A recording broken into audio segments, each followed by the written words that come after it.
राधिका बरसाने वारी की जय। राधे राधे। आषाढ़ मास के शुक्ल पक्ष की एकादशी को देवशयनी एकादशी या पद्मा एकादशी कहा जाता है।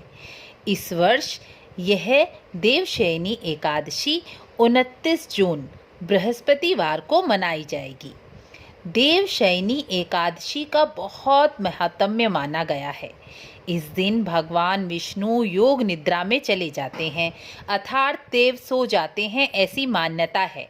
और कार्तिक शुक्ल पक्ष की एकादशी, जिसे देव उठनी एकादशी कहते हैं, जिस दिन तुलसी और भगवान विष्णु जी की विवाह भी किया जाता है, उस दिन देव और भगवान विष्णु योग निद्रा से जागकर वापस सृष्टि के पालन पोषण का भार संभालते हैं।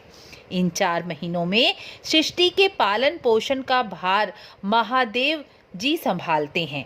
देवशयनी एकादशी पर भगवान का नया बिछौना बिछाना चाहिए।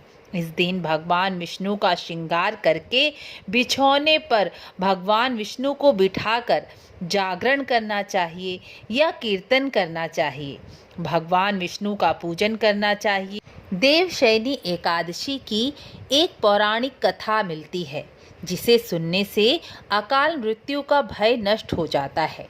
जो मनुष्य अपनी मृत्यु से भयभीत रहते हैं या जिनकी कुंडली में अकाल मृत्यु का दोष होता है, उन्हें यह कथा अवश्य ही सुननी चाहिए, क्योंकि भय और मृत्यु को हरने वाले भगवान महादेव इस दिन से ही सृष्टि का भरण पोषण का भार संभालते हैं।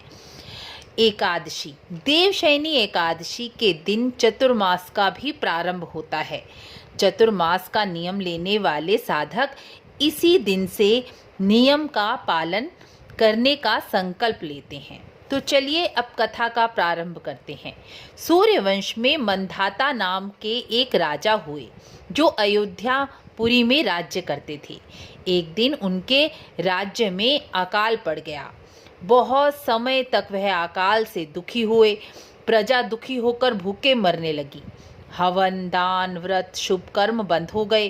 राजा को भी बहुत कष्ट हुआ। उसका सारा खजाना प्रजा के लिए खाली हो गया, लेकिन वर्षा नहीं हुई। इसी चिंता में एक दिन वह वन में चले गए। वहां अंगिरा ऋषि का आश्रम देखा। राजा ऋषि के पास जाकर बोले, हे श्रेष्ठ ऋषि, मैं आपकी शरण में आया हूँ। मेरे राज्य में बहुत समय तक अकाल पड़ गया है। प्रजा कहती है कि राजा के पापों से प्रजा को दुख मिलता है। मैंने अपने जीवन में कोई पाप कर्म नहीं किया, इसलिए आप अपनी दिव्य दृष्टि से देखकर बताओ कि मेरे राज्य में अकाल पड़ने का क्या कारण है। अंगिरा ऋषि बोले, सतयुग में ब्राह्मणों को वेद पढ़ना और तपस्या करने का धर्म बनाया गया है, लेकिन तुम्हारे राज्य में एक शूद्र तपस्या कर रहा है, इसलिए तुम शूद्र को मार डालो तो प्रजा सुखी हो जाएगी। मंधाता बोले, मैं निरपराध तपस्या करने वाले शूद्र को कैसे मार सकता हूँ? आप कोई और उपाय बताएं। तब ऋषि बोले, आषाढ़ मास की शुक्ल पक्ष की देवशयनी एकादशी आ रही है। तुम प्रजा सहित उस देवशयनी एकादशी का व्रत करो। इसे करने से तुम्हारी प्रजा कष्ट से मुक्त हो जाएगी और पूरे चतुर्मास में वर्षा होती रहेगी और अकाल का संकट कट जाएगा। इस महात्म्य को जो पढ़ेगा सुनेगा, उसे अकाल मृत्यु का भय नहीं रहेगा।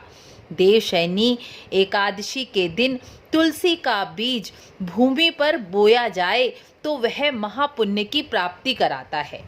तुलसी से स्पर्श करती पवन से तो यमदूत भी भय खाते हैं। तो जिनके कंठ में तुलसी माला हो तो उनका जीवन तो धन्य धन्य ही समझना चाहिए। इस दिन तुलसी का पौधा मंदिर में दान करने से भी महापुण्य की प्राप्ति होती है। देवशयनी एकादशी के दिन तुलसी का पौधा भूमि पर लगाना और तुलसी का पौधा मंदिर में दान करना महापुण्य की प्राप्ति कराता है। इसलिए सभी को इस दिन तुलसी का पौधा दान अवश्य करना चाहिए और इस दिन अपने घर में भी तुलसी का पौधा लगाना बहुत शुभकारी माना गया है। आपको वीडियो अच्छी लगी हो तो लाइक शेयर सब्सक्राइब ज़रूर करें। मिलते हैं अगली वीडियो में। राधे राधे।